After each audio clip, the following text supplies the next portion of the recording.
One day, a teacher walked into the classroom carrying a large glass jar. As always, there was a spark of intelligence and curiosity in his eyes. The students were also watching him with interest, as if they knew that another important lesson was about to be learned.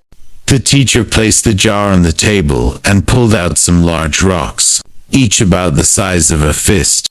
He began placing them inside the jar, one by one, until no more rocks could fit. Smiling, he asked the class, "Is the jar full now?" The students looked carefully and replied, "Yes, sir, it is full." The teacher smiled again and pulled out a bag filled with small pebbles. He poured them into the jar and gave it a slight shake. The pebbles began filling the spaces between the big rocks. Then he asked again, "Is it full now?" Some students hesitated, but most of them replied, "Yes, sir. Now it is truly full." The teacher placed the jar on the table and pulled out some large rocks, each about the size of a fist. He began placing them inside the jar one by one, until no more rocks could fit. Smiling, he asked the class, "Is the jar full now?" The students looked carefully and replied, "Yes, sir, it is full." This time the whole class answered together, "Maybe." Finally, the teacher took out a mug of water and poured it into the jar.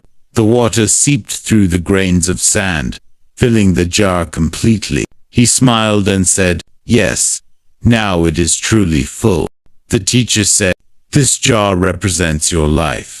The big rocks are the most essential things: your family, your health, your deep relationships, and your dreams and goals. If you lose everything else but still have these, your life will feel complete."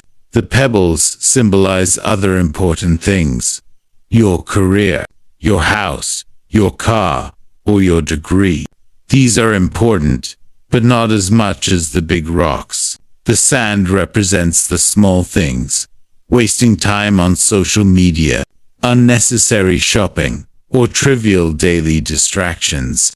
The teacher added, "If you fill the jar with sand and pebbles first, there will be no room left for the big rocks." Life is the same.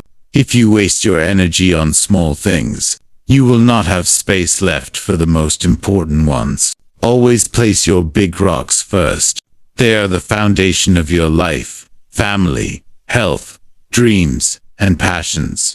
At that moment, a student raised his hand and asked, "Sir, what does the water represent?" The teacher smiled and said, "Excellent question. The water shows that no matter how busy life gets, there is always room for small moments of joy, like having tea with a friend, laughing, or sharing happiness. Life is not about just being busy. It is about being meaningful."